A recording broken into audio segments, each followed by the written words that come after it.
Good evening and welcome. I call this meeting of the Montgomery County Public Schools School Board to order. It is 7 p.m. on February 3rd, 2015. Would everyone please rise for the reciting of the Pledge of Allegiance?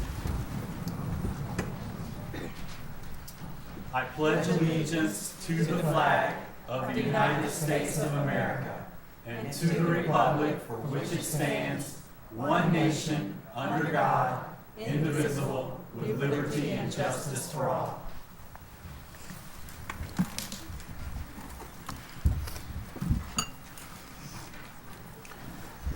Our first item on the agenda is the adoption of the agenda. Do I have a motion to adopt the agenda? So moved. Second. All those in favor say aye. Aye. Aye. Any opposed? We have an agenda. Our next item is public address. The Montgomery County Public School Board sets aside 30 minutes at our regularly scheduled meetings for public address. Each person who comes up to the microphone has 3 minutes to speak. When you have 30 seconds left, you will be warned on the screen, both in front of you and to the sides of you. I will call your name when you come to the podium. Please state your name and your address clearly. We have 9 people scheduled as of right now, so we could potentially be cutting it close to 30 minutes. If at the end of our time there are more than 30 minutes, the board will vote to decide whether or not we want to extend public address. As I said, we have 9 names on the list. I will call the first name and the second name. The second name will be in the on deck circle. Please be ready to speak when you're called to the podium. First up is Howard Eves.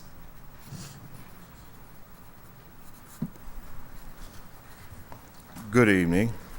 My name is Howard Eves, 2039 Bannister Lane, Blacksburg, Virginia. I have been an employee of the kitchen staff at Blacksburg High School since 2012.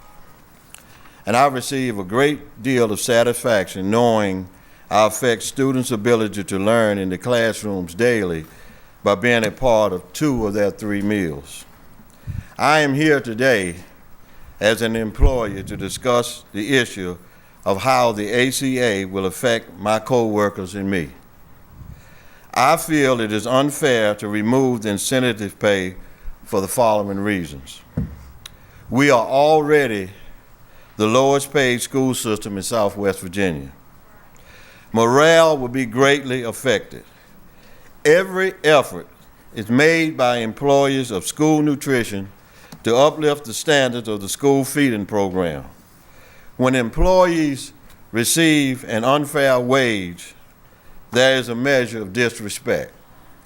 Even more, a disregard for what we do in our jobs, for our support to schools and to our students.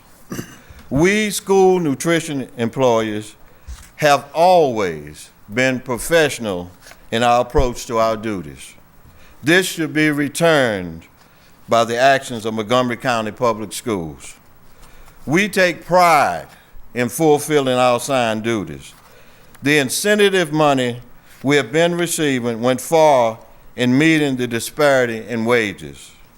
To remove the incentive pay would be a blatant insult to a group of workers who already have given their utmost to demanding and underpaid positions. At this point, we will not shrink from our assigned duties, but we humbly ask you to put yourselves in our shoes. We ask you to look down the road if the incentive money is removed. Please consider the ramifications that would occur, especially how the impact of this action would affect the lives of not just my co-workers and me, but the lives of our students. Thank you for your consideration. Thank you. Next up is Arlene Whitlock, and after her is Cheryl Altus.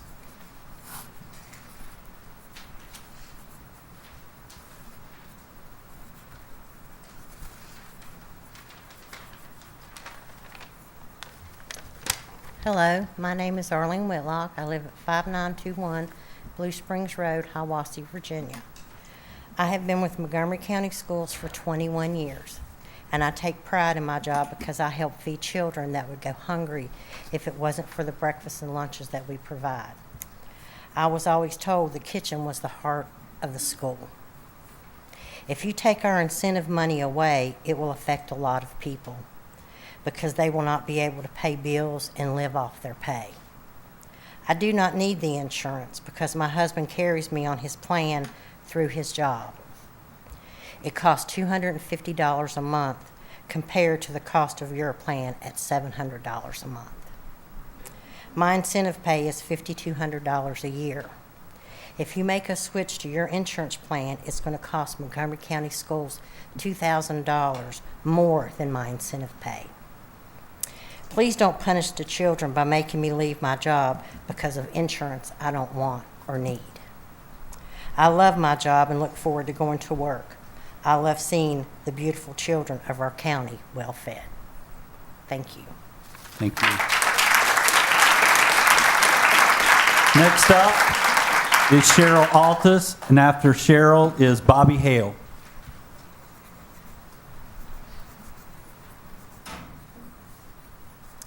Hi, I'm Cheryl Altus, 2844 Mud Pike Road, Christiansburg, Virginia.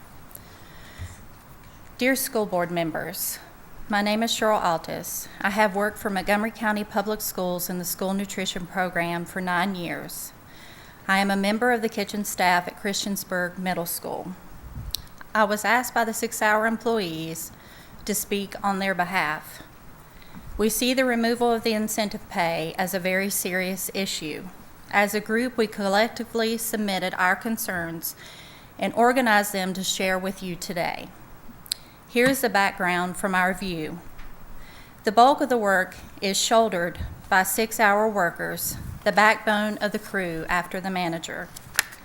The worker who gets school insurance plan would have to pay for the dental and vision separately since it is not carried within the plan, but it is on their spouse's policy.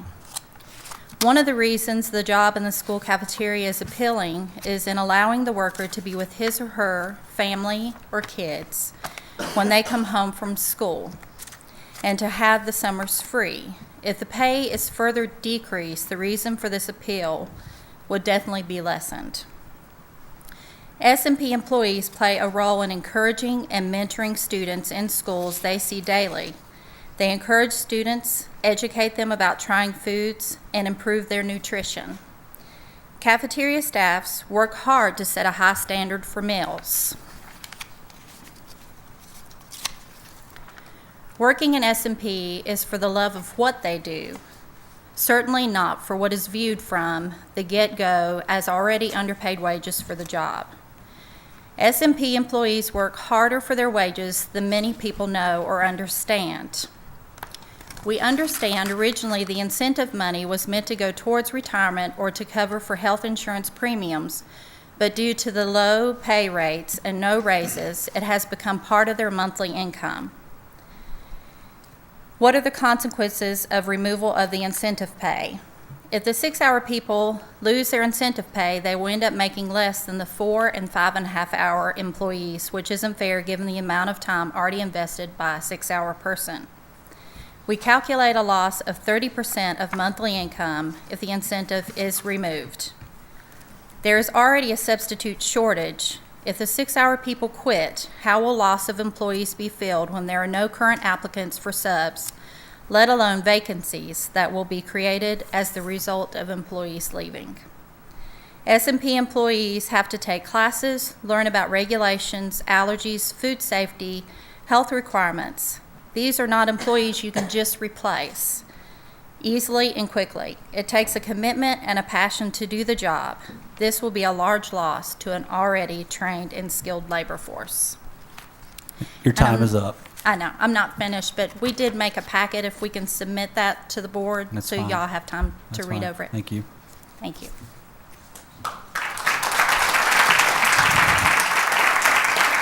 Next up is Bobby Hale. After Bobby Hale is Michelle Broughton. Hello, Hello, my name is Bobby Sue Hale. I live at 690 Cameron Drive, and I just wanted to bring something to you tonight and give it to you, that you would have something in print, if I could just present it to you. This is my wages that I make, and by the time I pay my house payment, I will have $200 left to live on a month. I don't think I have enough. That's fine. So I'll just try to spread it out. Okay. After the $200, I'm gonna have lights to pay. I'm gonna have to have doctor's bill to pay. Yeah, I need the insurance, but I also need the income to live on.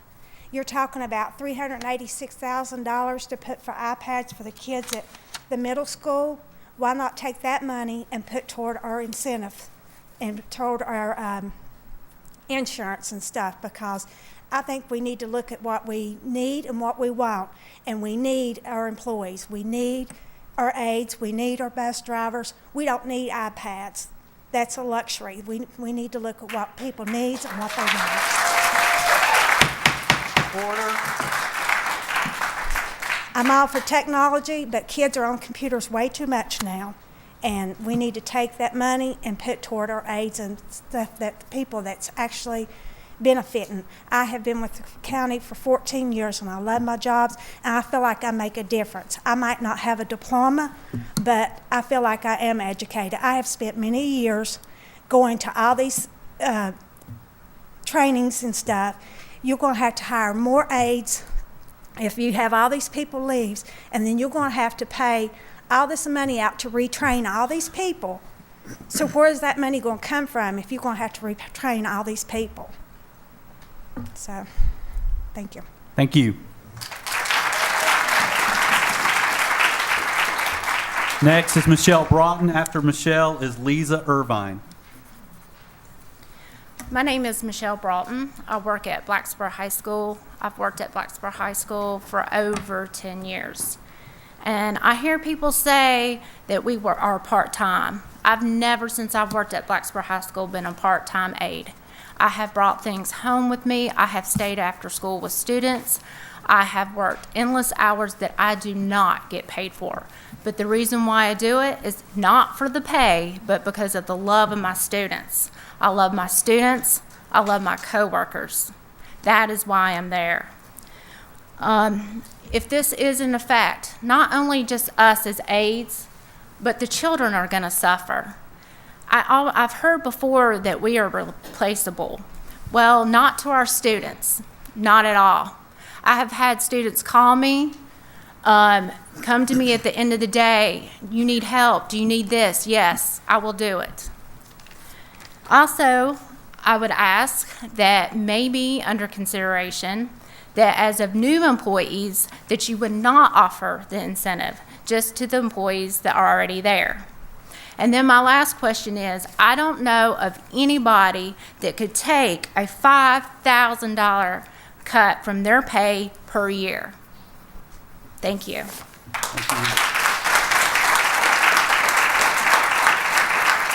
Next is Lisa Irvine. After Ms. Irvine, Andrew Thomas.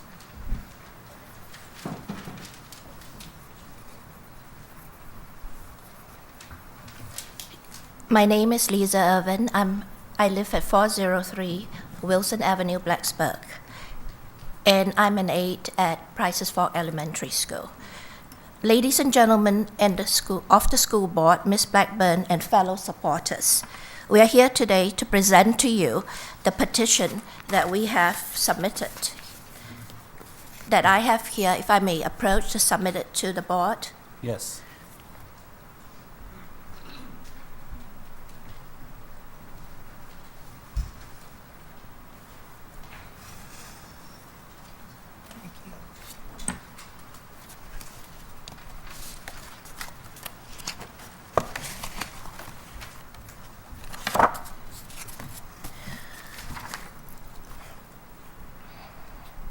Thank you very much for accepting our petition. Now, these signatures were collected over a period of just 4 days. There are about 550 plus signatures here and counting. And comments from the supporters of our petition are also included in that package. There are some really heartwarming comments from all the people who have written down their thoughts. I would like to thank all of you who have come in and signed this petition and who are here to support us tonight. Thank you so much for coming here. Let's see.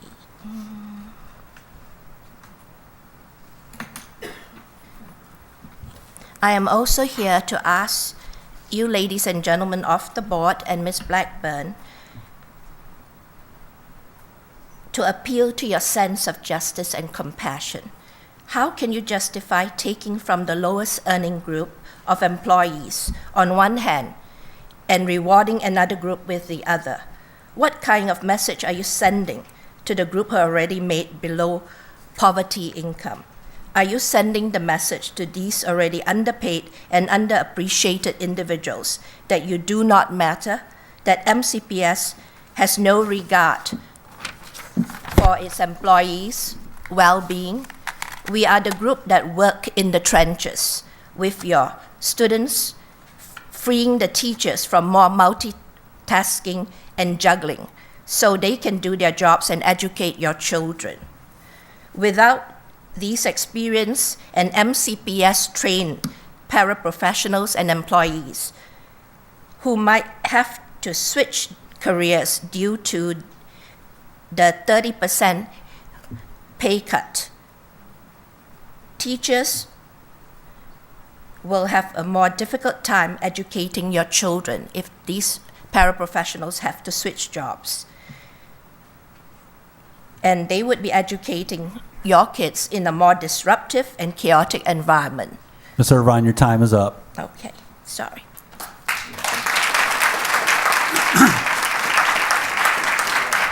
Next is Andrew Thomas. After Andrew Thomas is Chelsea Richards.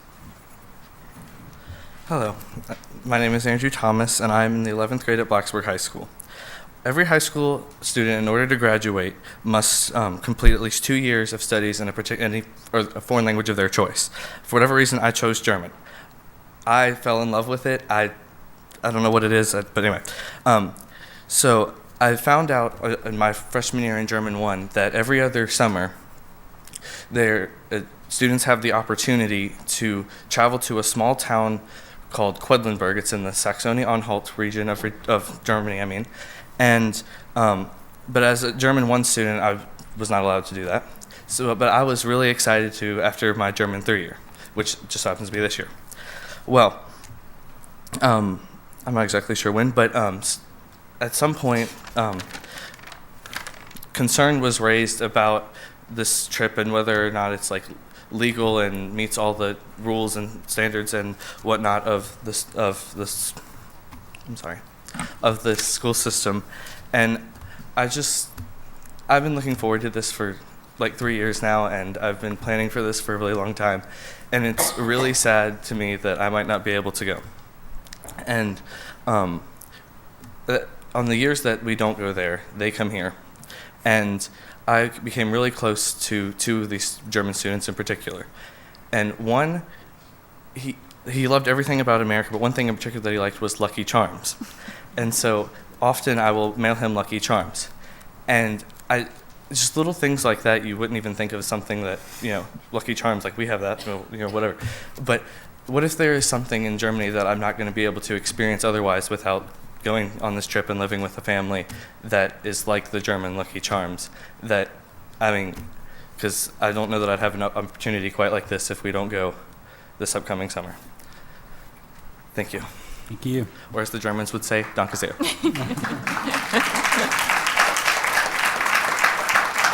Next up is Chelsea Richards, and after Chelsea Richards is Lloyd Richards.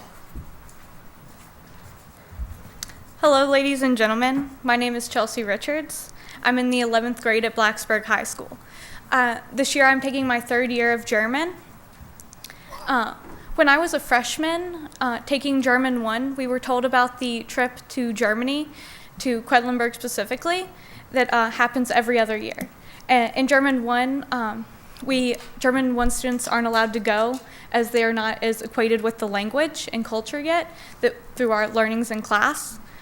However, this summer would have been my opportunity to go on this trip. This trip I've been planning on and looking forward to for the past 2 years now.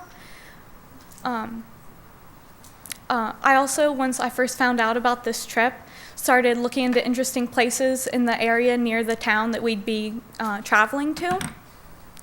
And I found out about the Montgomery water bridge.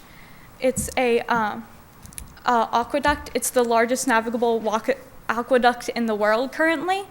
It's 1 kilometer from lock to lock, and it's one of the things that inspired me to pursue a career in civil engineering.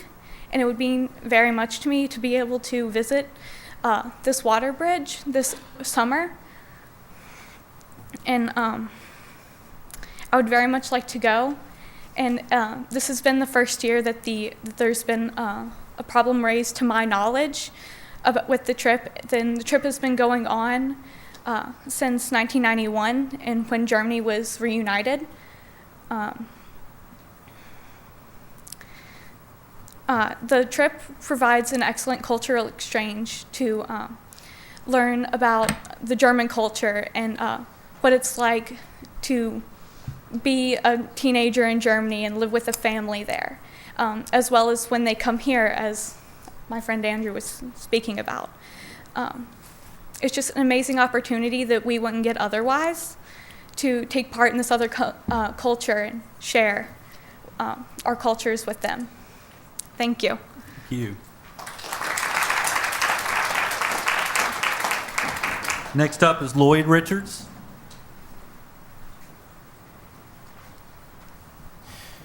Good evening. My name is Lloyd. Live at 1731 Bishop Road, Blacksburg. And I'm here to support Andrew and Chelsea in their endeavor to travel to Germany. They have been in this program for 3 years and have learned a lot of German and have taught me a little. I've heard a lot about this water bridge, and it fascinates me. You'd want to build a bridge across a river and forward ships to cross the river.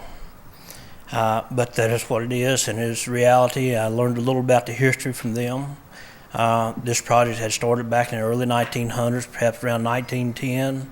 Around World War I, World War II, it was stopped. And then in 1980s, they restarted the project and is now completed. I think for their studies, it would be a just reward that they were allowed to do this trip. And it would be a highlight because they would get to see a part of Germany that you cannot see from being a tourist and traveling on your own. We've anticipated this for quite some time. They have talked about it for the past 2 years, probably, being able to make this trip. We have been waiting since September to hear an approval or a denial that they'd be allowed to do the trip. Our hope is it'll be approval, but if it's denial, we'd like to address any concerns that there would be at being able to make this trip. That's about all I have, and I want to thank each of you for taking your time and dedication to helping our school system. Danke. Thank you.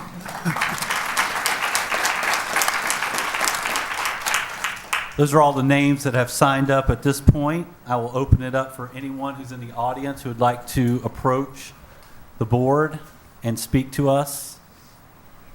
Anyone?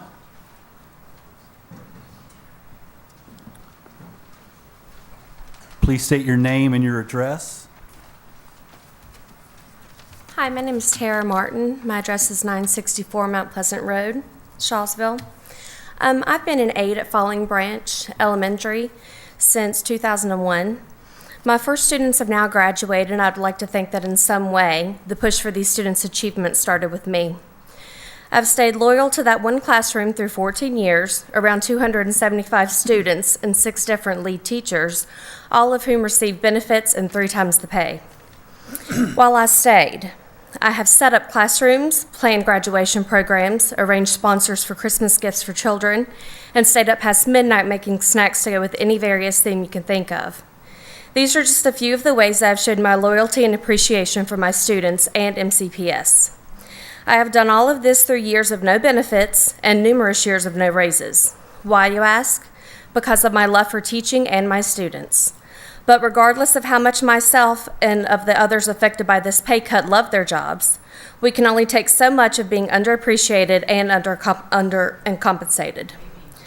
I hope that some employees will be financially able to stay in their current job with 1/3 of the pay that they are receiving.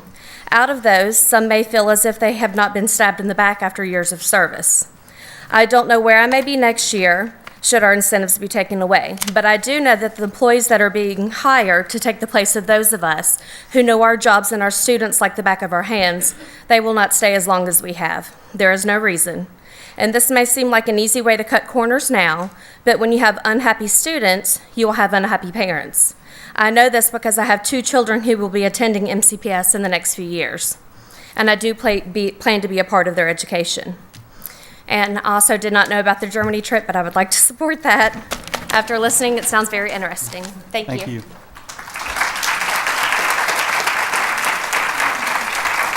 Is there anyone else who would like to take a moment to speak to the board? If so, please.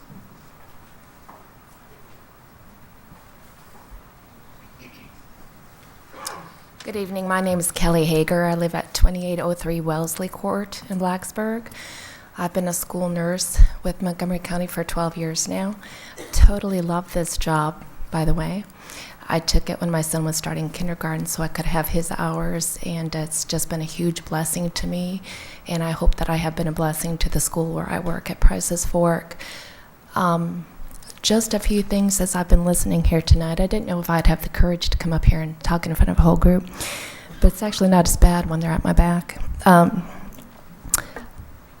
One of the things that impresses me about Montgomery County schools is that we are so supportive of providing, not working. Yeah, it's still working. Go ahead. Okay, of providing the best for our students. I see that with all the technology resources, with the new schools we've been building, et cetera, et cetera. And that's a good thing. However, I would hate to see the support of this technology replace supporting the staff that provide the love and the care for these students and the teaching. We've heard from aides, we've heard from cafeteria workers, there are the nurses, there are so many people who are considered... Could you hold on for just 1 second? Her mic is going in and out quite a bit, and we're missing about every other word.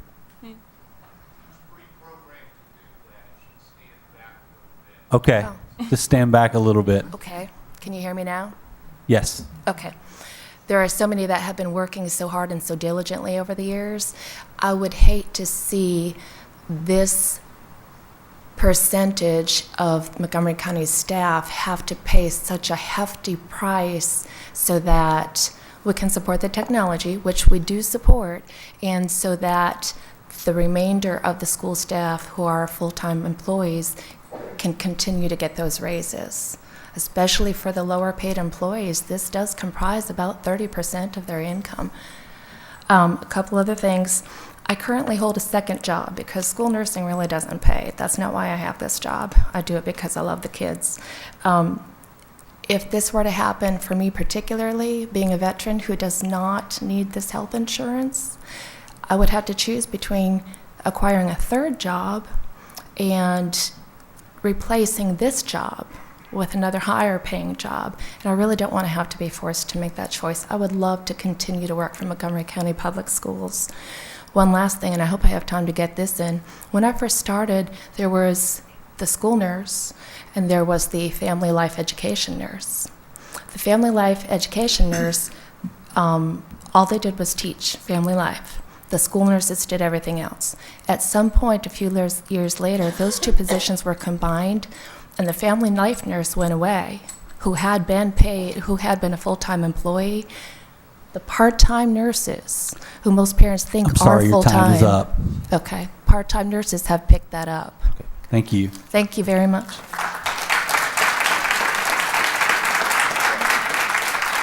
Would anyone else care to address the board?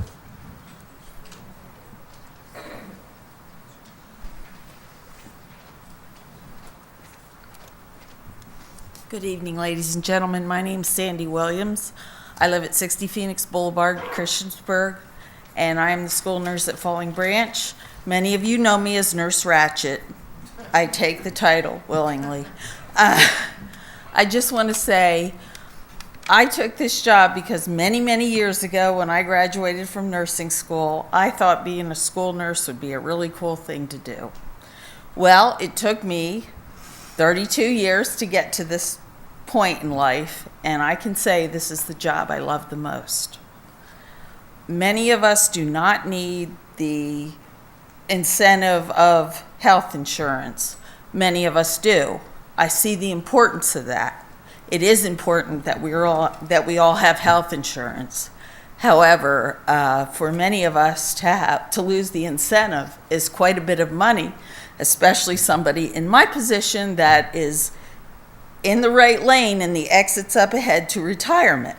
So this is an important issue for many people that we cannot afford to lose, especially for those hardworking cafeteria people, for the aides. I see they make a difference every day in the life of students. It may not be the highest education, the person with the highest education that makes the difference, but it is the person who does make the difference.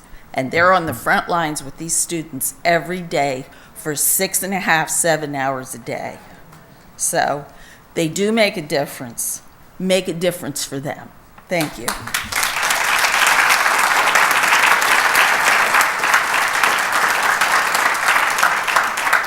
Anyone else care to address the board?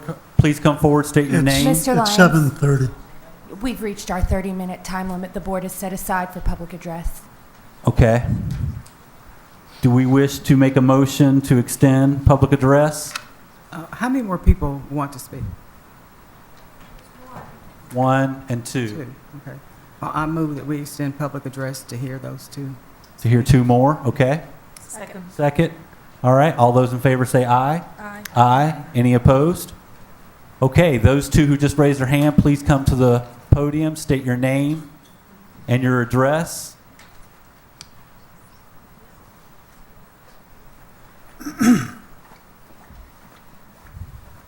My name is Christine Halleck. I reside in Christiansburg, Virginia, 318 Pepper Street.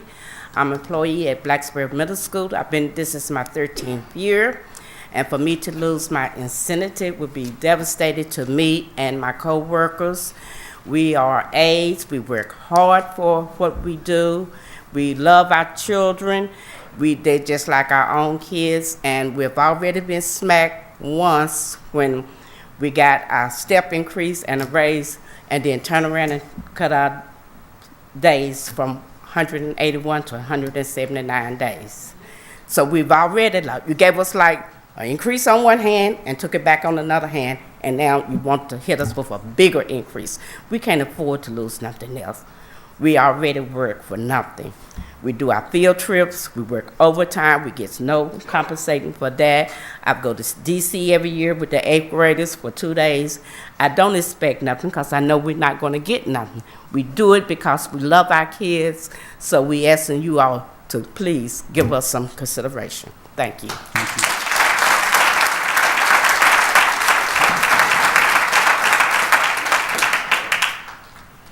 Hello, my name is Tina Ruse, and I live by Claytor Lake, but since 2006, I have been a Montgomery County French and German teacher at Christiansburg Middle School, and also for the last 5 years at Blacksburg High School.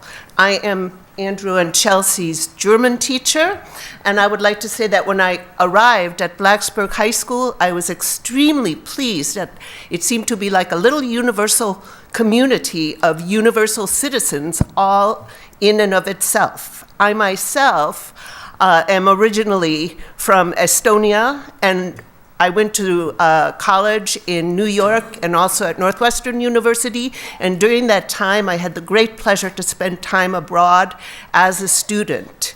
I see that there is nothing more rewarding when you try to learn another language that may have some things in common with your own, but not necessarily, to actually experience and to get to know that other culture.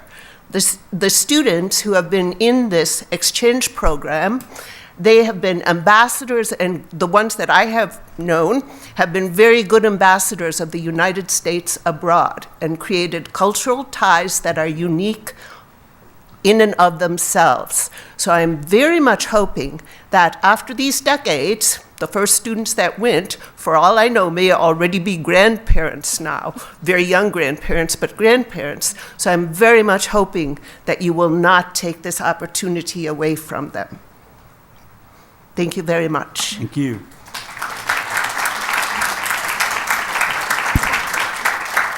And with that, Speaker, public address is now closed. Moving on to the next item on the agenda, consent items. If there is nothing to be pulled from consent, we will assume that all items are approved. Anything, board members? You can see the field trips that have been submitted there. No questions about those? Very good. Consent items are approved. Next on the agenda is a personnel report. May I have a motion to accept the personnel report? So moved. Second. All those in favor say aye. Aye. Aye. Any opposed? Aye. Personnel report is approved. Next on the agenda is the financial report. Do I have a motion to pay the bills?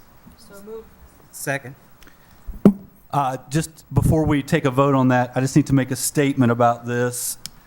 In meetings past, I have had to recuse myself from voting on part of these payment of the bills because I was formerly an employee of Crosspoint Conference Center.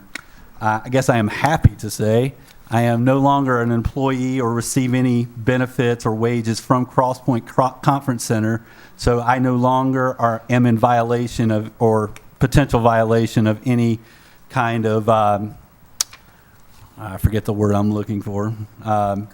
Conflict of interest. That's the word I'm looking for. But just so everyone does know, I still work for the church, but I do not work for Crosspoint. So with that said, may I, we already have a motion and a second. All those in favor of paying the bills, say aye. Aye. Any opposed? Bills have been paid. I now turn it over to Mrs. Blackburn for her reports, recommendations, and announcements.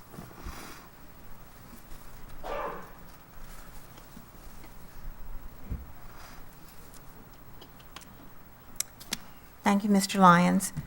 First item this evening is a grant. Virginia Tech has requested $1,124,999 from the National Science Foundation to continue the development of the CI Spy app.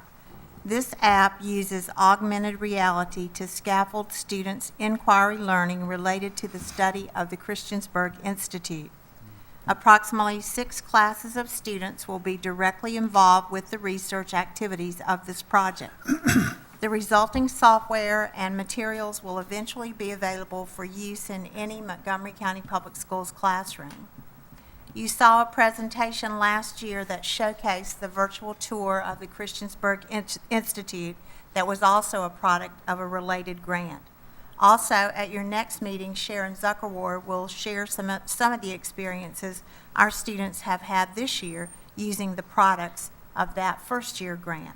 This evening, I support your approval of Montgomery County Schools' partnership with Virginia Tech in the additional grant application. So moved. Second. Any discussion, board members? I'd just say last year, it was just absolutely wonderful to see that technology and to know that our children were going to have access to that, and also to learn about Christiansburg Institute, an institute that was in this county for over 100 years serving the African American community and has virtually been forgotten. So I think this is wonderful. All right. All those in favor say aye. Aye. Aye. Any opposed? Grant has been approved.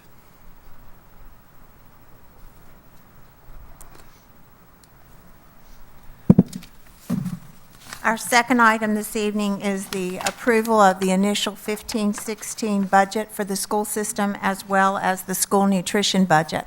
I'd like to make just a few comments about the budget before your discussion this evening.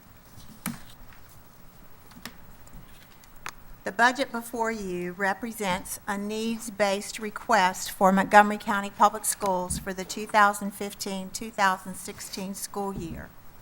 The budget has been through public hearing, and again this evening you have had an opportunity to hear some public address regarding the budget proposal. At this point, the only change that I have made in the document since your last review is a slight adjustment in the anticipated increase in insurance costs to the board to cover our current full-time employees for next year. Our consultants have given us a preliminary rate increase of 9.4%, down from the initially estimated 10%, and I have adjusted the cost on the budget sheet accordingly for the insurance increase. Some of the highlights from this budget are: it represents an effort to find economies. And when I did the big budget presentation, I showed you about 3 pages of things that have been reduced in Montgomery County Public Schools over the last 5 years. So finding economies becomes increasingly difficult. It includes enhancements to support student achievement gains. It includes year 2 of the e-learning backpack program at our 4 high schools. It includes a 2-step salary scale enhancement at an approximate cost of $2.1 million. It addresses the mandated Affordable Health Care Act provision to provide health insurance for 30 to 39.99 hour part-time employees. As presented, the impacted employees would lose the part-time incentive valued at a range of $4,600 to $5,200 per year per employee, while gaining access to the division's $7,800 per year per employee health insurance plan. Offering this plan to our part-time employees is a federal mandate as a part of the Affordable Health Care Act. The cost to the employer of the health insurance for the part-time 30 to 39.99 hour employees is $1.5 million for 10 months. In 15-16, it would be a 10-month opportunity. For the following year, the cost to the school division would be right at $2 million, plus whatever increase in premiums there may be. The cost of the health insurance, $1.5 million for 10 months in the recommendation before you, has been offset by the reduction of the part-time incentive of $573,600 that is currently paid to our 30 to 39 hour employees. The budget request also includes funds for budgets, for technology, and for roofing projects. The budget as presented restores some previous budget and personnel reductions, including moving some items from carryover funding to our operations budget. It incorporates some changes in accounting processes and procedures, and it provides a more detailed view of the budget than you have seen in the past. If approved as presented, the total needs-based budget request is $101,279,994. Current known revenue is $97,929,051. The gap is $3,350,943. In other words, this budget proposes expenditures that exceed known revenue by $3.35 million. Tonight, you are also asked to approve the school nutrition budget.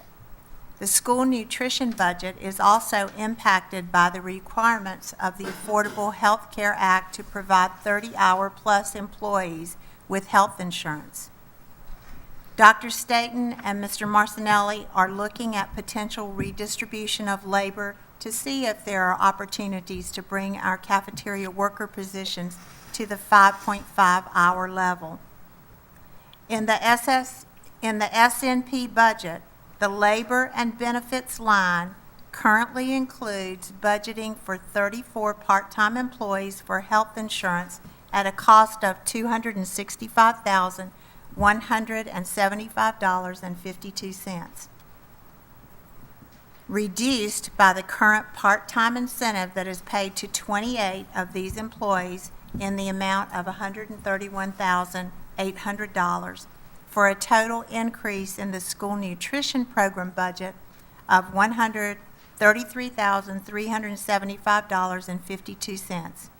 As you know, the school nutrition budget is financially self-sustaining. The increase in the budget must be recouped either from increased sales or from increased price of lunches, or a combination of the two. When the school nutrition budget does not maintain its self-sufficient status, then the operating funds of the school division would be called upon to fill the deficit gap should the school nutrition budget be unable to meet the need.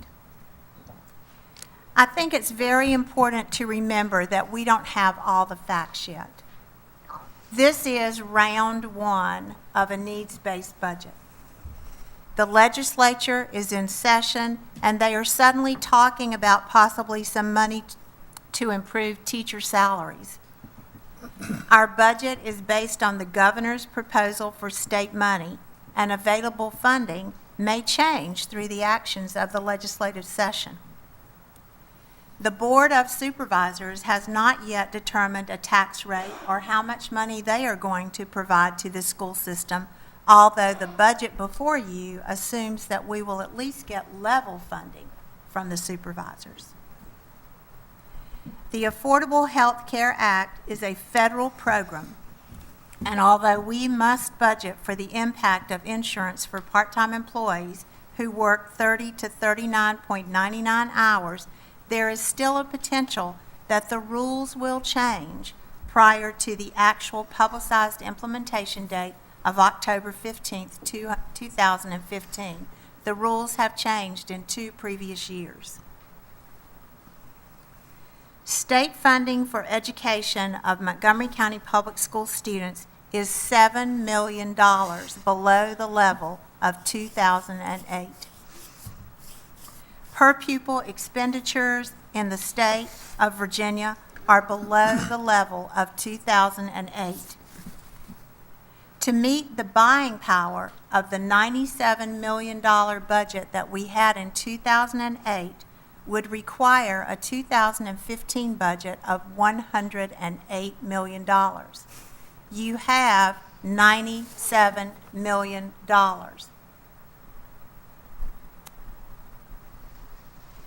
This is round one of the budget discussion.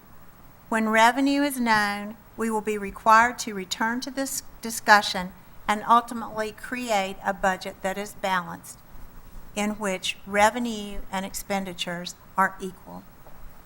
Tonight, I'm presenting to you the Montgomery County Public Schools needs-based operations budget and your school nutrition budget for your discussion and approval.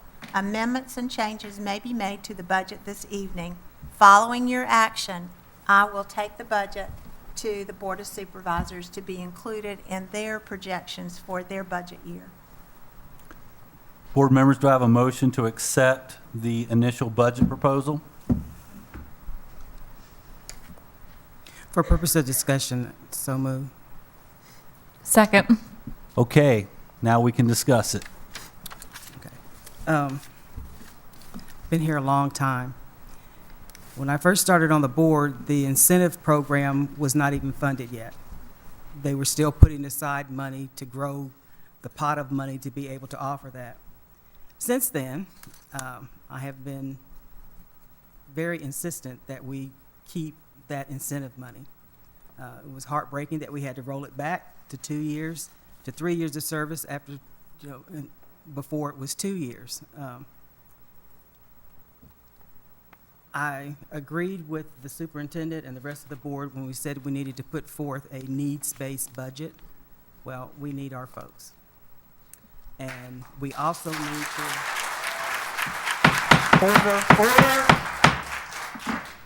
And we also need to make sure that we're paying them a living wage.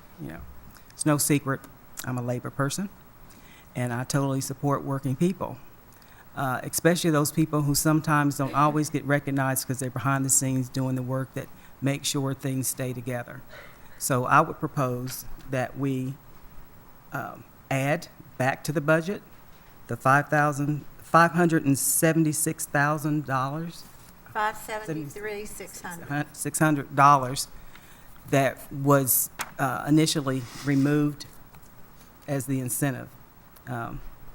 So that would be my motion to change the budget for that. I have a motion for an amendment. Do I have a second?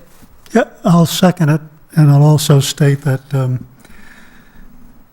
I've been on the board now for 7.5 years. This is my 8th year, and it just seems to get worse and worse when we're talking about budgets, to the point where we had to look at cutting people's pay. That's unacceptable. There are folks out there who are going to lose somewhere between 6 and 12 and maybe even as high as 20% of their paycheck, and that's just unacceptable. It was stated that our aides are the backbone of the school. I don't agree with that because we have lots of backbones, but they're an extremely important segment of our system. And yes, we do need these people. The incentive program may have been a mistake, but we can't do anything about it today, and we shouldn't do anything about it today. We need to reinstate that and then possibly take a close look at what one of the speakers said. People coming in, we may have to weigh whether we can do that or not. These are hard times. These are incredibly hard times. I've never had a budget this difficult put in front of me before. But regardless, we can't cut people's paychecks, and I will second her motion. Okay. Any more discussion on the amendment that's on the table? I'd just like to make a comment because I think people that come and speak to us sometimes like to know that we do hear them and we feel, and I too am a laborer, and not only am I just a laborer, I don't even make an hourly wage. I'm straight commission, so I hear you, but I couldn't work for this. And someone did make a comment too that they had heard we said, that they're replaceable. The 10 years I've been on the board, I've never made a comment like that, and I've never heard any of the rest of us make a comment like that too. So kind of always like to kind of clear the air. And, I completely understand. My husband and I pay $1,000 a month for health and benefits, and I always have. So I hear you. I truly do, and I support that. And after our meeting we had, I spoke with some of you and said, please take this to the Board of Supervisors. They need to hear exactly what you're sharing with us because they're the ones that do give the money, and then we disperse how we feel, but we have to get it. So everybody needs to come out and go and share with them exactly what you've shared with us. And I believe I shared with that a few last week. So I'm in favor of that. That would be my idea. So. Okay. Anyone else?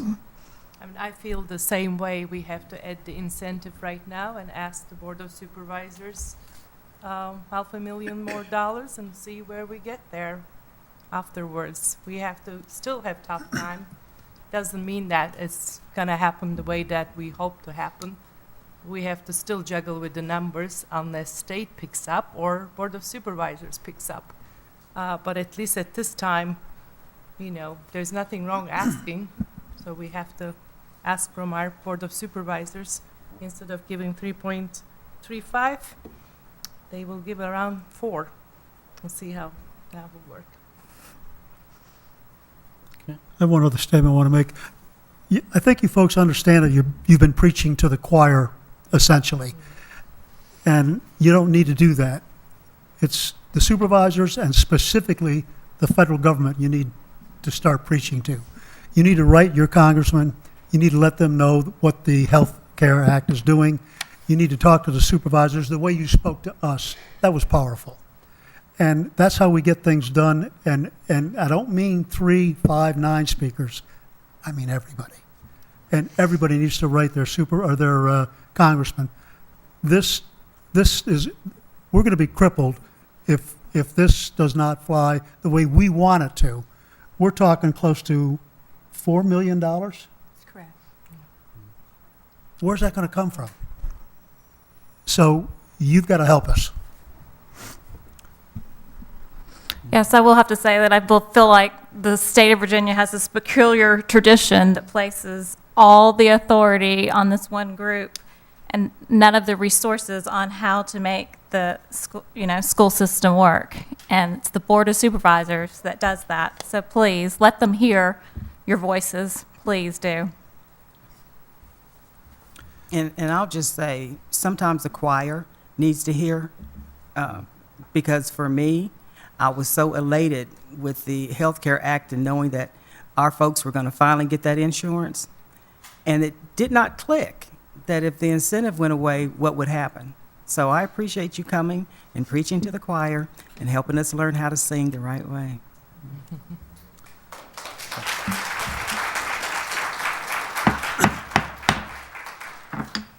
Okay, before we take the vote, I just want to echo many of the comments that have been said by the board members.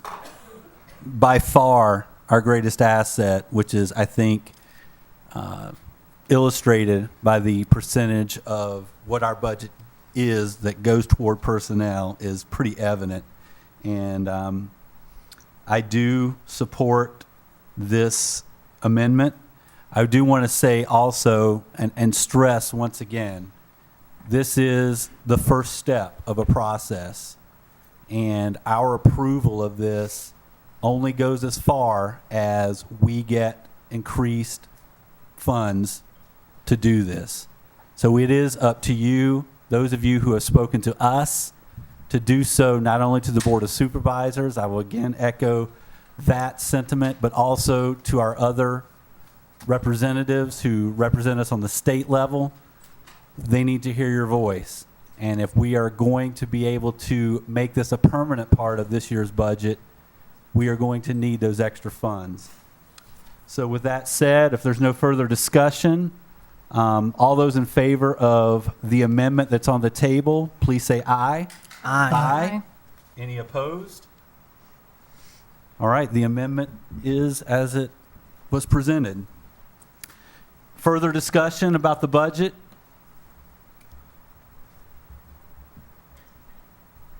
Anyone? I do have a couple of questions that I would like some clarification on if no one else has anything. I guess I'll go down the order that I wrote them in. One thing that I would also want to ask the board members if we would want to consider is if we are going to if we're going to add the incentive monies back into our budget proposal, do we want to, in a symbolic gesture, take away the e-backpack program? There is some savings to be had there. I'm fine either way. Obviously, this is a budget proposal. We're not going to get any kind of, we're not going to get any answers tonight, obviously, but it is something that could be symbolic. And I just throw that out there on the table for discussion for anyone who would like to comment on that. Well, I can make a comment. When we first started talking about it, I voted against it but I have to say, and no disrespect to the Blacksburg students, but one of the things I did share was I hated to see the 3 that did get the grant, the 3 schools, not be able to receive that because of the financial situation. So I agree with you, but then on the other hand, there's a reason for those 3 high schools that got that grant money, and I don't want to see that taken away. So if we move that to something that could be a possibility, I have to say that I would only be in favor that we would remove that in the Blacksburg Strand. No disrespect to the Blacksburg Strand, but they did not get the grant money for it. And we've had many grants for different schools off and on that we've not supplied the other schools with those programs to do so. So this is one of the first things that we've done that for. So with that being said, the only reason why I make that conversation. I'd like to say that, as you said, this is round one. We don't have all the facts, and I feel like this is, I don't know what you want to call round three or whatever, but we're going to be here, and we're going to be doing this kind of discussion in just a few weeks, unfortunately. So I don't feel like we need to go there today. Could I have just a point of clarification? Line 59 is the money that we actually would have to contribute towards this, correct? That is the cost for year 2. Katie, does that include the technician, or is that on a different line? The technician is on lines 19. 7 and line 19. Right. Okay. So it's line 59, 7, and 19 include the total cost to the board for the e-backpack. Line 60 is the state grant. Do you, and this, if you don't have this number, that's okay. Of that $294,836, how much of that is Blacksburg? Just for just so that we have that number. I'm going to look to Katie again for Okay. that number. And if you don't have it, that's okay. That's something I would just, what percentage of that amount is Blacksburg would be something would be helpful. Not that we're going to take it off the table now, but it is a good number to have. Well, while you're looking, I'm going to add to what Ms. Woolsey said. I'm not going to do anything symbolically because this is a needs-based budget. A needs-based budget is exactly that, and there's nothing symbolic about it. And I think it should stay just the way it is. I believe the BHS cost is $197,690. Okay. That you agree, Katie? Okay. It's right at $200,000, $197,000. Okay. Once again, Mr. Ivers and I agree. One question I did have, you did say that the health insurance number changed from 10%. So on line 18, it still says that the estimate is 10%. Does the number that corresponds with that, the 776,582, is that the 9.4% or is that the 10% It's number? the 9.4. We'll make the correction. Okay. Just, I wanted to clarify that.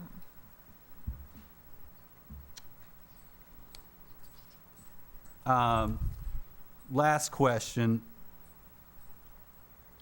for me is the school nutrition program. It sounded like the difference that we were going to have to make up was around $133,000. Do we have an estimate on what we would need to increase lunches to should we do the full amount via that route? No, because we would probably look first at a combination of trying to increase sales as well as increase in lunch prices, and some increase in lunch prices usually gets dictated to us by the federal government anyway, and then we'd have to adjust off of that. And the other thing that I did mention to you is that, we have looked at what is the potential for any kind of reorganization of delivery of labor within the school nutrition program as well.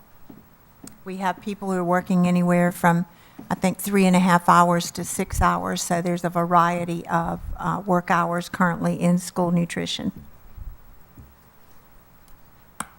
Okay. So so are we saying decrease the number of people by adding the hours to, redisputing? Redistributing. That could happen. What I asked Mr. Marcinelli to do was look at the food services operations and tell me if it is being managed as fiscally appropriately as he could manage it. And that's what he's looking at. So it could mean a decrease in 6-hour positions. In fact, 6-hour positions only just came on into the food services program in the last few years. but before that, 5.5, I believe, was the highest. So that is, one of the things that he's charged to do is run an efficient organization. If I recall, one of the last times that he came and spoke to the board, he shared with us that lunch sales were down.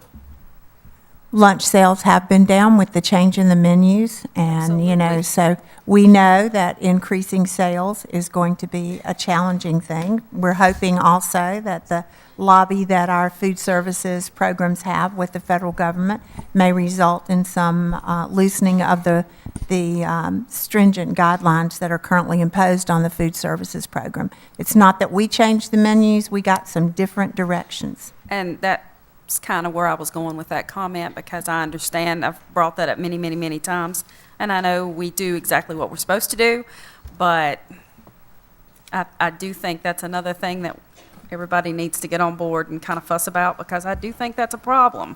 And, I find it hard to believe that our nutrition program has changed so much, but we still have, our children are getting larger than when we didn't have all these nutritional guidelines. They were smaller. So to me, it has nothing to do with what they're eating at school lunches.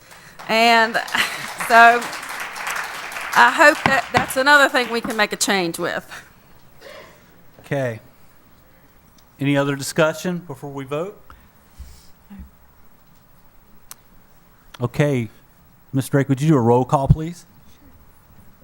I need to just say one thing before you vote. Katie, is that going to make a change in the numbers in the school nutrition budget also? Okay, so you'll be prepared to tell us what those numbers are, because of we're going to have to pull the incentive out in school nutrition budget and in the operations budget. Okay, so you're prepared. Before we do that, could you give us the number that what's this incentive number that we're adding into the 3.350? 573,000. 573,000? 600. Oh, sorry.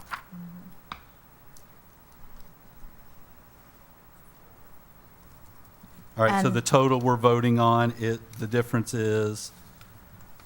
3.9 something. Your mic works.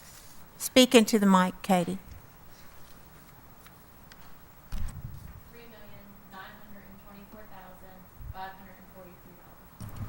Very good. Now turn the mic on and try.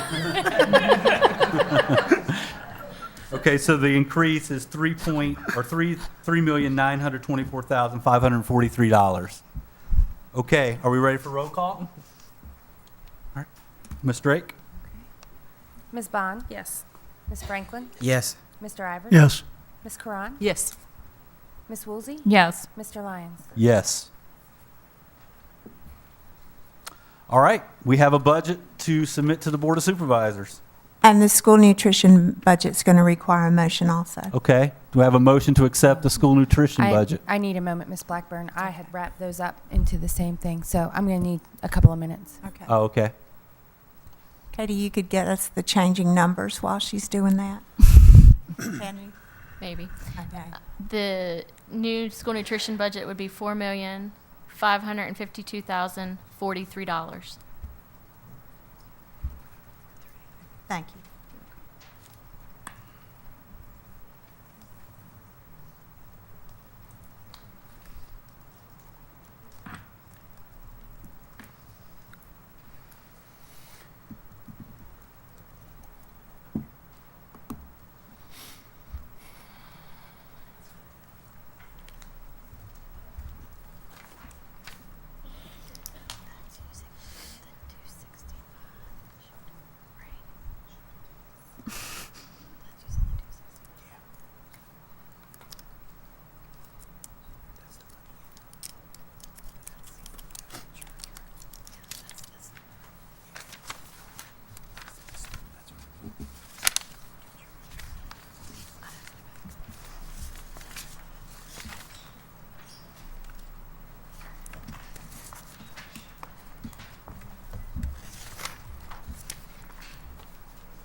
I am now ready for a motion. Thank you for your patience.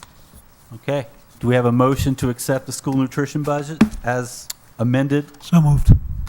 Second. Okay. Any discussion on that before? Okay, roll call, please. Ms. Bond? Yes. Ms. Franklin? Yes. Mr. Ivers? Yes. Ms. Kiran? Yes. Ms. Woolsey? Yes. Mr. Lyons? Yes.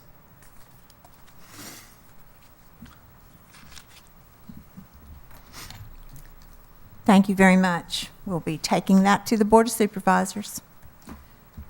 Our next item this evening is the appointment of a District E representative.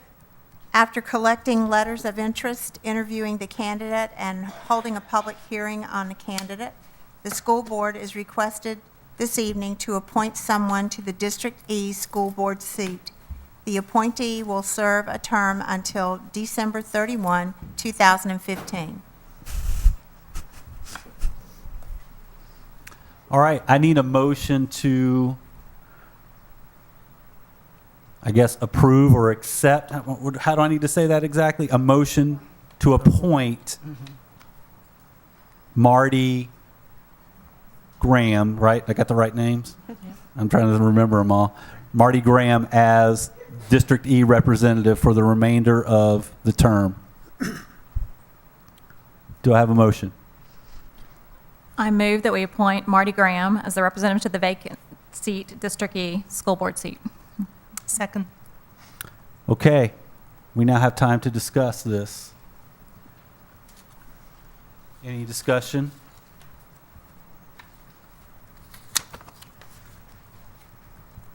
Yeah. To be a Montgomery County School Board member, at times it's a very tough job, and we have to make some very hard decisions, and many times there are segments of our county population that disagree with us, but we still have to make those hard decisions. And that's the nature of the job. Miss Graham needed to show me that she could make those hard decisions, and she didn't show me that. Fortunately, she had some friends who came and spoke very highly of her capabilities, and I'll chalk her effort up last week to nervousness. And if she becomes a school board member, I would highly recommend that she pick one of us as a mentor.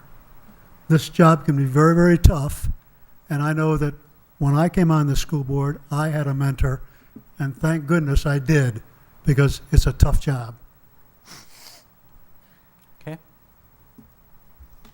Any other discussion?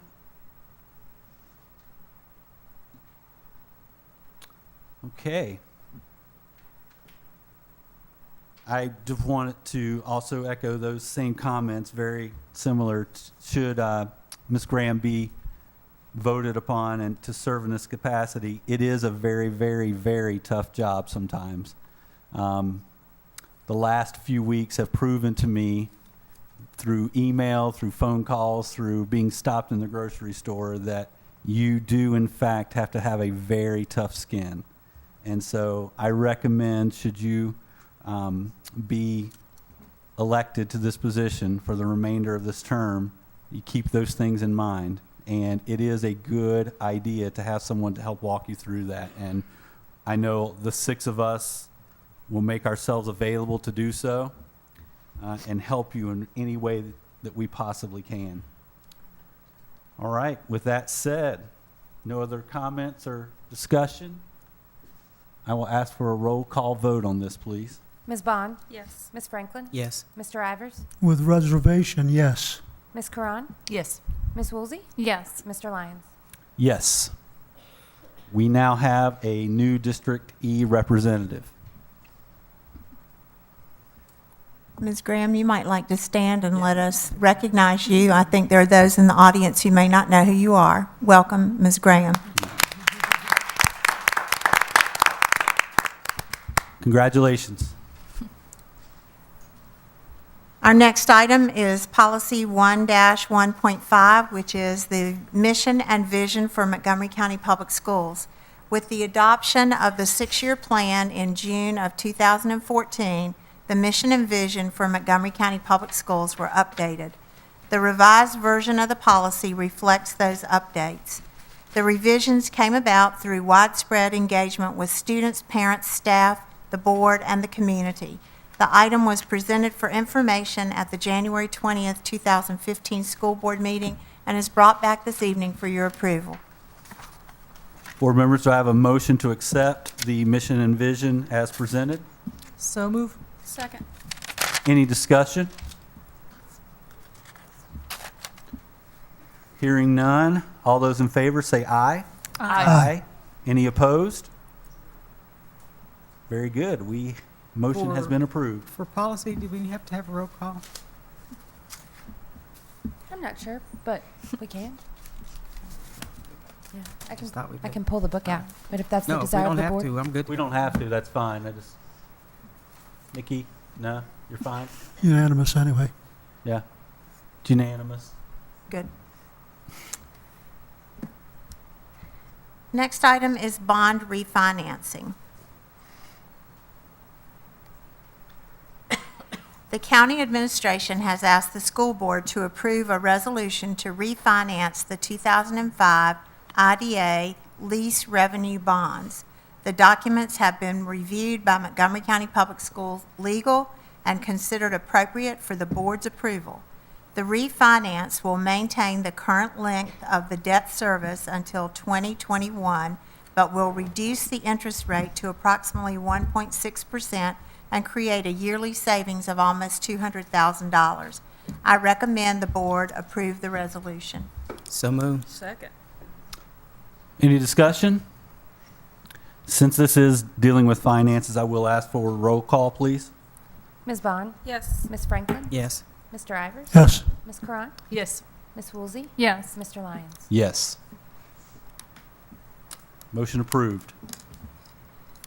Next item is the BHS German exchange trip. The German-American Partnership Program is a program that Blacksburg High School has participated in for more than 20 years. BHS was first selected to participate in 1990. It is a school exchange program. BHS students go to Germany in the summer and attend their school, and then the German students in turn visit and attend BHS the following October. This has been a reciprocal and ongoing program at BHS with travel taking place every other year. The trip had never been taken to the school board for approval as a field trip until it came to my attention in June 2013. Following discussion with the board attorney about the June 2013 trip, it was determined that the recruitment and planning methods for the trip were such that it could reasonably be determined to be a school-sponsored trip. Therefore, due to the liability of the board, the school board approved the trip for the summer of 2013 and purchased the required insurance rider to cover liability in the instance of international travel. BHS would like to continue their participation in this 20-year-old partnership program in the summer of 2015.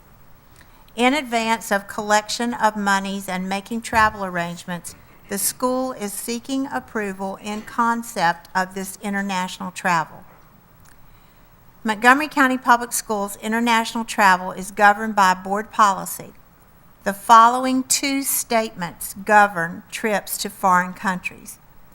Montgomery County Public Schools shall not approve, sponsor, or otherwise sanction students to participate in field trips to foreign countries except under exchange programs or other sponsored programs. And any planning for trips to foreign countries to be taken during summer or other school vacation periods shall in no way state or imply endorsement by the school board. The statements have the potential to be contradictory because of the use of the word exchange in the first statement and because of the word prohibiting any foreign travel arranged during the summer in the second statement. Therefore, before BHS moves forward in planning, I seek clarification from the board regarding your policy. Board members? Okay, I think we should support the program, but I'm just not sure exactly what we need to do. What's our liability with this? We purchase an international travel rider, which we do have one currently in effect. It costs $2,500 to the school division. The one that we have now will cover the summer trip of 2013, but then it would have to be repurchased should the board want to continue to approve this trip. So would that insurance cover any other school that may want to participate in a program like this? The international rider could be used to approve any other program.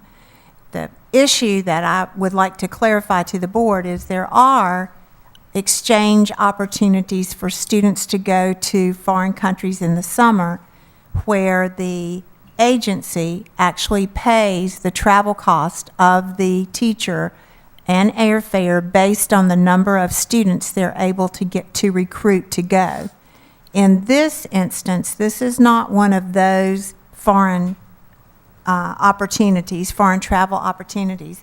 This is an agreement that involved both the German Travel Council and the American Council, and there are some reductions in fares that apply to students and teachers, but there is no, you sign up 10 kids and we pay your way. So I want to make sure there's a clear distinction in the two opportunities because they're not the same. Is there a possibility that it could be the same in the future? That it's your policy. You know, the question is, how do you feel about the teacher using school time to recruit for the purpose of being able to travel at no cost? And it might be appropriate to get a legal interpretation before we went there. I'm not dealing with that one right now. I'm dealing with this one that's been going on for 20 years. So I'd be happy to talk to Brad and Nikki about the implications for the other kinds of foreign travel that you're speaking of. Any other discussion about this? Well, the way I read the wording, maybe I'm confused, the way it says to foreign countries except under exchange programs, and this program, the way it's described, is an exchange program? Yeah. It is an exchange program between two schools. It's not a student exchange program like you might think about a foreign exchange student coming here and living and going to our school. The language in here is very conflicting. Mm-hmm.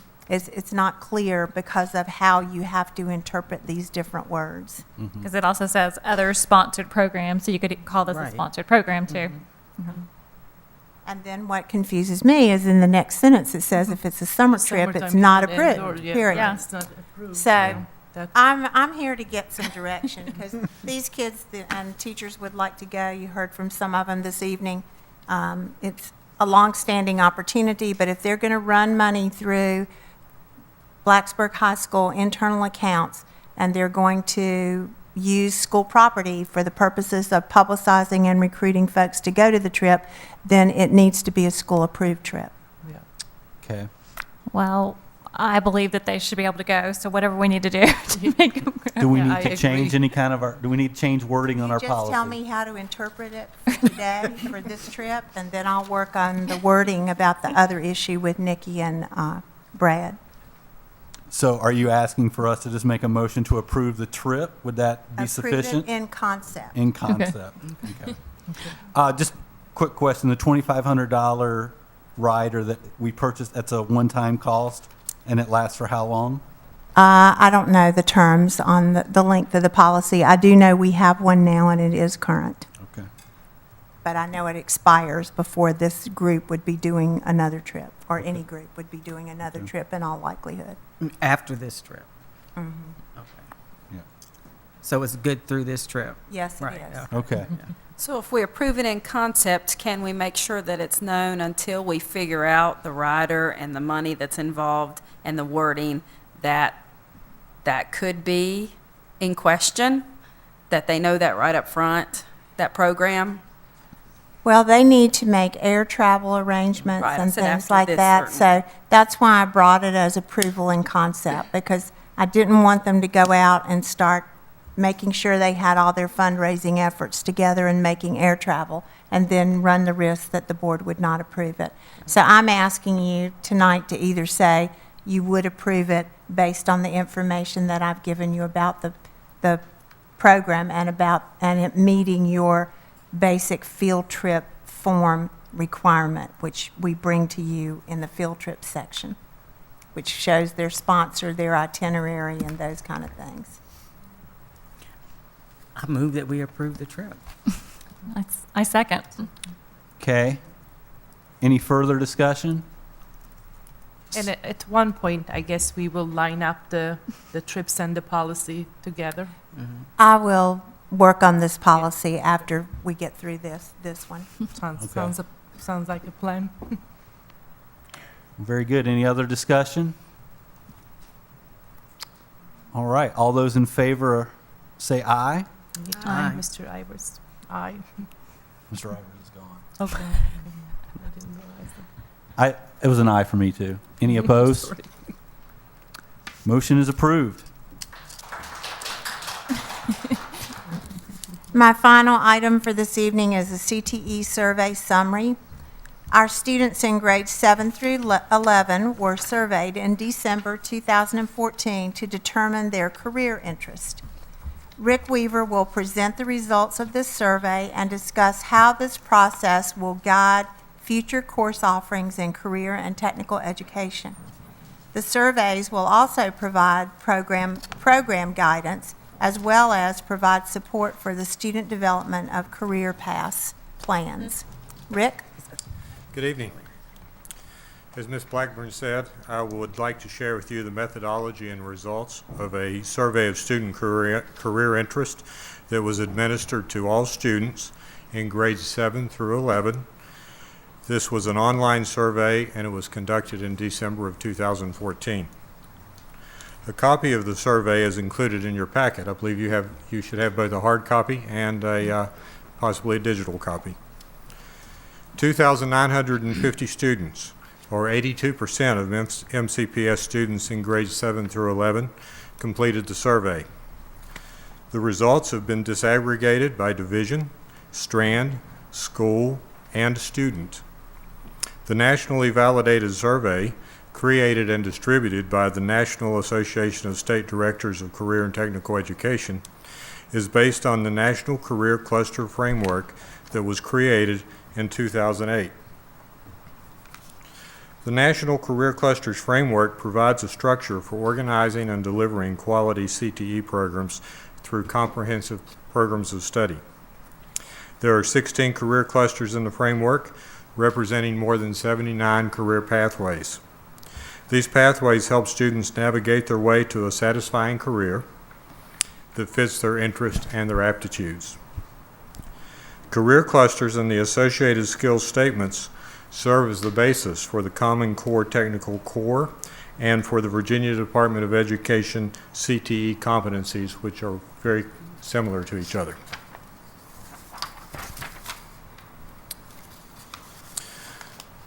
This survey was a blind survey.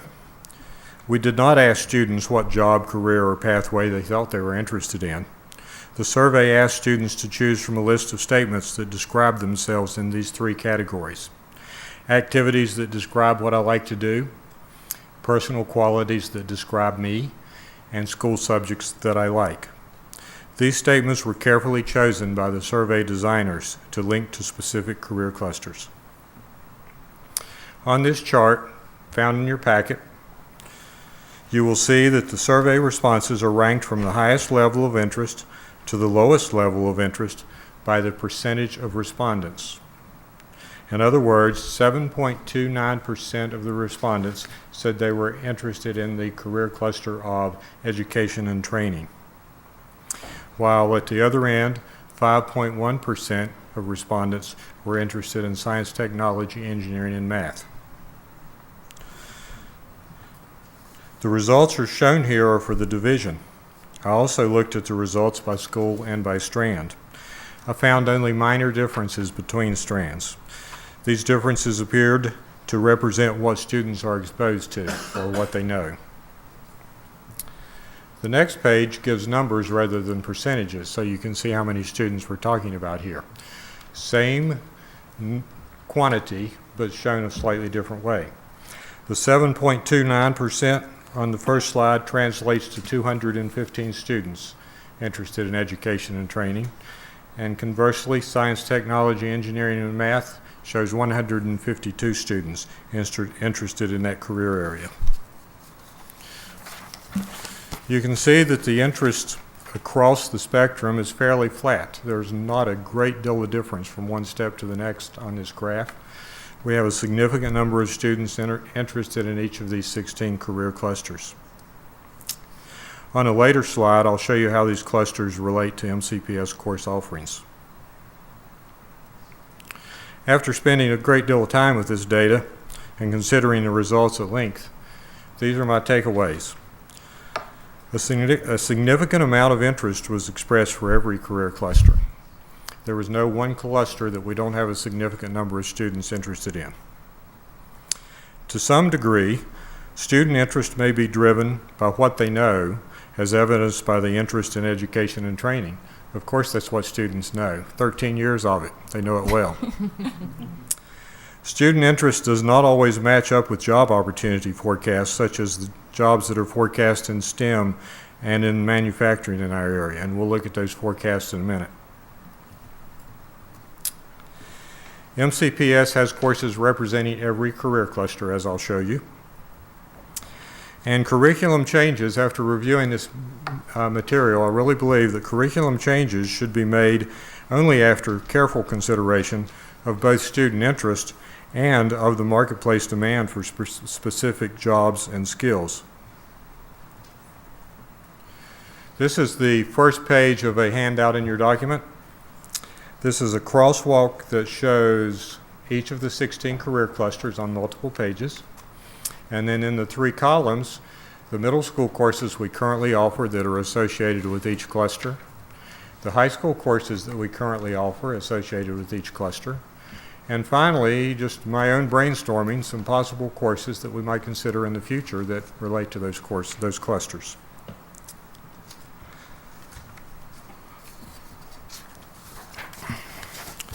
Middle school courses by design are very broad and very general. They're intended to be exploratory by nature. You'll see those in several different clusters. We have a limited number of programs at the middle school level, but they address a whole lot of different career possibilities. The high school courses are defined by the Virginia Department of Education for specific clusters, and it's based on the content of those courses. So what you see under the high school courses column is delineated by the State Department, as well as possible future courses. I only put high school courses in that column for now because those courses, again, are delineated by the State Department as being part of that career area based on the content of those courses.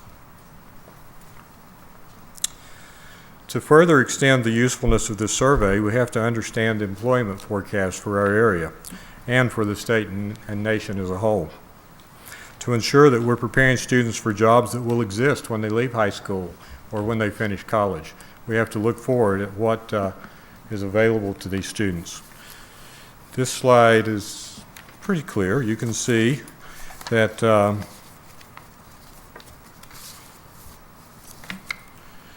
there are some notable areas here. This is employment by industry. The largest bar there is government, the number of employees in government in Montgomery County. That's skewed pretty much because of the 2 universities. If you look just below that, you'll see a breakout of federal, state, and local government. So if you compare those 3 areas, you'll see that state government employment is really the largest level of employment in our region, in our county.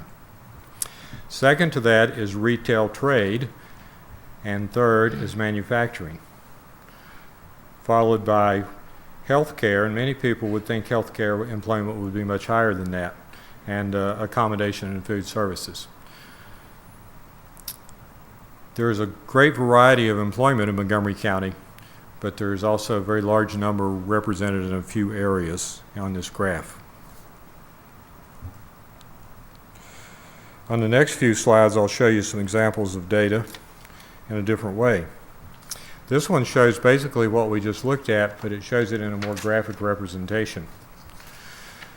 You'll see again that government shows the largest number of jobs. This is for the New River Mount Rogers Planning District, which is a little larger area than Montgomery County. If you compare the numbers of jobs on the last slide with this one, a large majority of some of the categories are in Montgomery County. Thank you. Government being the highest category, manufacturing a close second. This information came from my colleague at the Workforce Investment Agency, Workforce Investment Board. And when I discussed this slide with her, she said when people talk to her about manufacturing going away in Montgomery County or in our region, she says you better hope not, because we really depend on it for employment in this area. This slide shows several things. The bar across the bottom shows the change in employment over time, the 10 years between 2002 and 2012. Manufacturing's lost a lot of jobs, and it's still the second highest number of employees in the region. Government has gained some jobs, and so have some of the other things on here. Incidentally, the size of the globe is relative to the number of jobs that represents. One other thing on this chart that you'll note is the vertical scale from 0 to 2.5. That indicates the relative importance of each of those categories, or the relative size of each of those categories. And it shows how it relates to what's happened nationally. 1.0 is the national average line on that vertical scale. So anything that's above 1.0 is above average when compared to national data. So you can see as a region, we rely on government and manufacturing and retail trade and accommodation and food services more than we do as a nation on the average. So quite a bit of information in that slide, and I hope you'll spend a little time with it. And if you have questions, please let me know. Just so you would know where the New River Mount Rogers District is, that's District 2. It starts in Montgomery County and goes to Washington County. I don't believe this handout made it in your packet, but it is on the you do have it, good. And it's a fairly large district, but it's dominated a lot by Montgomery County in a lot of different ways. Of course, Region 3, Western Virginia, which is the district around Roanoke, also is a significant influence for our area. And I did not include the data for District 3 in this presentation, but that data is readily available to me for consideration. One other way to look at the employment figures for the area is the employment by industry on this slide.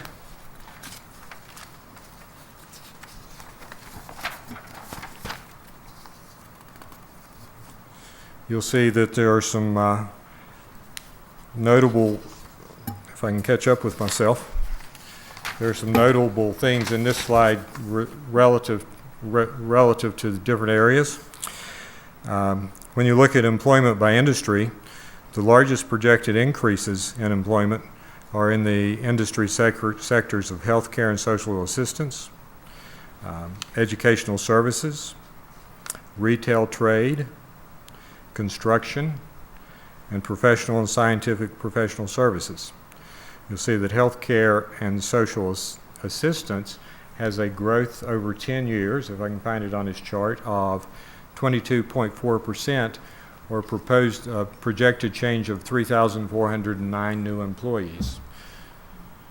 So all of these areas that I just listed have a high growth rate in total numbers, not necessarily in percentage.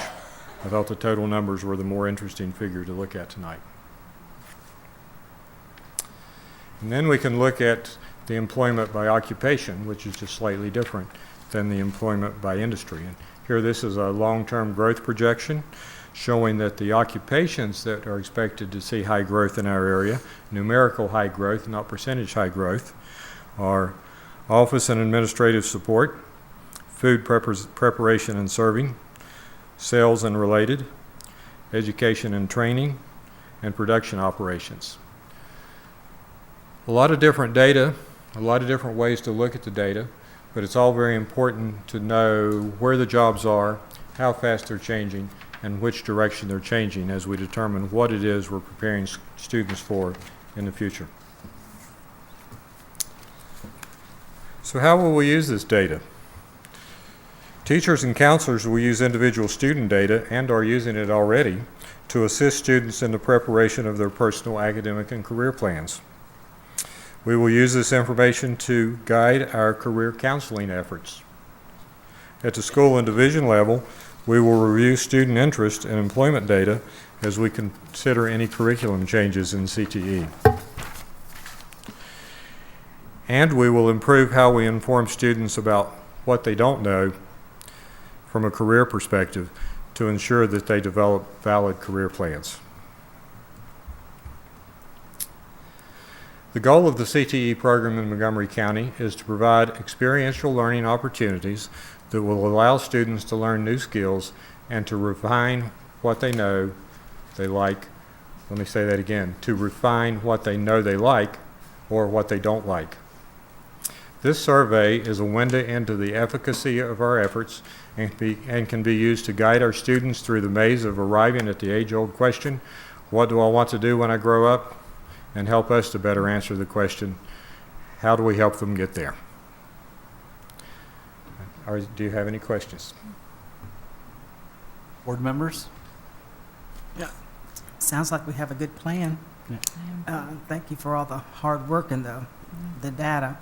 The superintendent and I had the opportunity to sit down with a group of students at Christiansburg High School, and CET was one of the big parts of that conversation, and them not understanding what courses to take, how to plan their, even starting at middle school, to be able to get where they wanted to go. So glad to hear that we're going to be looking at that and how we better prepare the students to be what they want to be when they grow up. We hope that this information is going to better perform all of our staff members who have a piece of academic planning, and there are many of them, from the classroom teacher to the counselor to the principal to the central office, many people involved in the efforts to better prepare students. Do you feel like for this coming fall that there'll be many changes in the CTE classes that are offered because of this survey? Probably not immediately. Ms. Weaver and I will review this data together as she does staffing for next year. When there's room to make improvements within existing staff, we'll take every opportunity we can to do that. We don't have any concrete changes on the plate today. Okay. All of those courses are offered across every strand, correct? The ones that were listed. No, both every middle course school is and high not school? offered in every strand simply because of numbers. Okay. High school with 300 students simply can't support the variety of classes that a larger school can. So we try to make them available through busing and other ways so that the smaller schools aren't left out. So there are availabilities for some of the smaller schools to Yes. go to other places? Yes, there is. Okay. I'd just like to say that I'm glad to see that there's some positive coming out of the CTE, because being a product of that environment, I'll never forget when I came, after 5 years of working in Blacksburg, and I came back to Christiansburg to work, someone that was just inquiring about a girl that I used to work with in Blacksburg. And she said, oh, she's not cutting hair anymore, she got a real job. And I went, okay. And I just kind of let it go. But sad to say, a lot of people look at career and technical education with that product. And, I tell people all the time, and I'm not proud of this, but I passed my junior English class with 1 point. And 20 years later, I run a business and have for 20 years. Everybody has their talents, and I'll never get rich with what I'm doing, but I love my job every day. And there's a whole lot to career and technical education that is about more than money. And I really think in our school systems, it takes teachers and counselors showing that. Because I think sometimes we all, as parents and educators and just society, want to push toward college bound. And that's not for everyone. And our statistics are showing that, 3 students that go to college actually graduate out of 10? That's not very good numbers. So I'm glad to see that we're really starting to say, hey, career and technical education is important. And we don't get some of these students out here working in these fields, we're going to have a lot of Broke stuff. Yeah. Exactly. So thank you. Thank you. Yep. Thank you, Mr. Weaver. Yes, sir. Thank you for your time. Thanks, Rick. That concludes my part of the agenda. Thank you, Ms. Blackburn. Board members, moving on to unfinished business. Is there any unfinished business that we need to address? Hearing none, let's move on to new business. Is there any new business that you would like to bring to our attention? You guys are quiet tonight. Announcements and information. Anyone have any announcements or information to give us? I think, Gunin, you were going to give us a little bit? Conference report, if there is no other announcement. Yeah. This is actually, it's interesting because it is going to tie, what I'm going to say, it's going to tie with Mr. Weaver's presentation, because I attended VSBA Capital Conference January 26, 27, and the speakers I heard, the first one, Virginia Chamber of Commerce President Barry Duval, has his messages working together with school boards and local chambers to make sure we have workforce-ready students. So it all ties up with the presentation and how we're doing. And then the other person was the Chamber of Commerce Education Committee member, Jim Van Dyke, and he emphasized how the businesses and the school board partnerships, as well as K-through partnership with the higher education. So it's all ties together, and the technology, professional development for school board members, principals and superintendents, and establishing even pre-K-12 council, like higher education council. So all there, toward to get that happen. Let's see, and then of course 21st century workforce development, that got emphasized a lot too.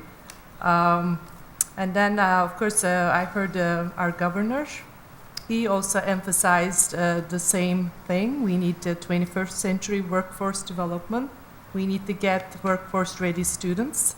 And he mentioned about the importance of hunger in the classrooms, and every child's access to pre-K, and they're working on SOL reform and the professional training for principals and superintendents and the board members were the big topic. And then I heard Bob Holsworth about Virginia political scene, and then I heard about fiscal analysis done by James Reginald. This is my second time hearing him.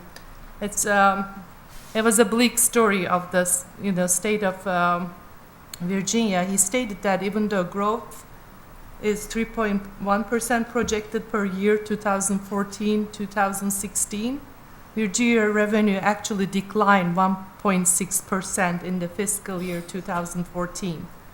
And despite 5 years of U.S. economic recovery, because of federal cutbacks, especially in defense, Virginia still being hurt. Meaningful increase may still not come in the 2016-2018 biennial, because what we may recover along the way has to go to the borrow money, rainy day funds. Even though K-12 direct aid growth looks like 11%, but it is still, when you look at the general fund, it is still under the average of all other programs growth, which averages 25%. Virginia is 10th wealthy state, but 34th per capita state tax, 15 per capita local tax, 39 state per pupil pre-K-12 expenditures, 25th state and local per pupil pre-K-12 expenditures, and 29th teacher salary. So even though apparently Virginia in the nation goes in recession late and then comes out first, but apparently this is not the case in the years, past couple years. I also went to General Assembly building, talked to Senator Edwards, 8, Senator Smith himself, and Delegate Yost. And I attended VSBA chair and vice chair training. And the basic topics, what every board member needs to know about SOQs, PR and communication skills, and chair and superintendent relationships, and the board chair responsibilities. I did learn a lot, and I would like to actually have a retreat at some point as a board to share more. And it is really important for us as board members to attend those conferences, even though it is obviously not free. The dollars are, it's hard to, be able to spend travel funds are limiting. But I think it's really nice to be connected with the other board members and see actually what other localities are doing. And we do share very similar concerns, whether it is Northern Virginia or Southwest Virginia. The size may be different, but the concerns are same, and the state of Virginia state is, pretty still bleak.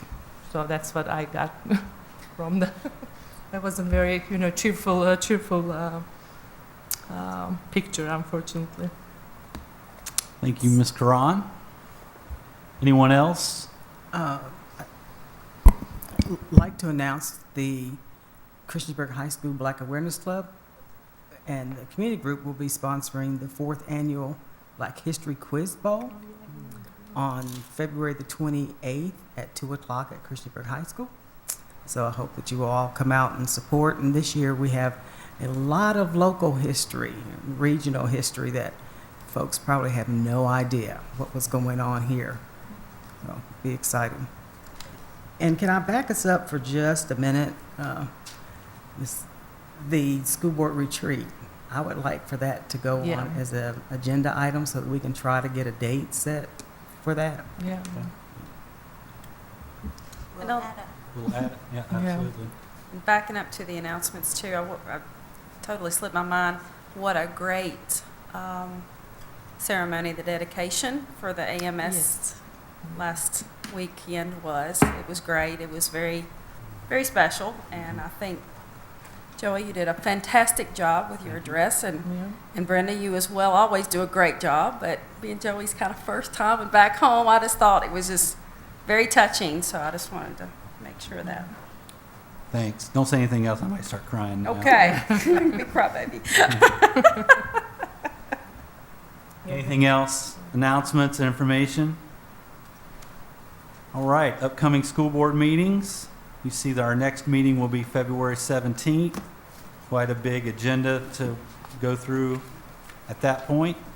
And then after that, our next meeting will be March 3rd, a month from tonight.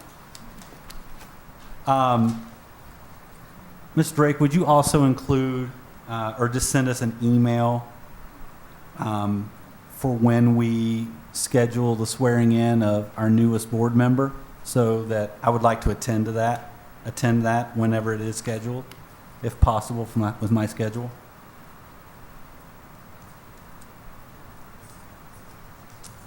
All right, with that said, I need a motion to adjourn. So moved. Second. All those in favor say aye. Aye. Any opposed? You're adjourned.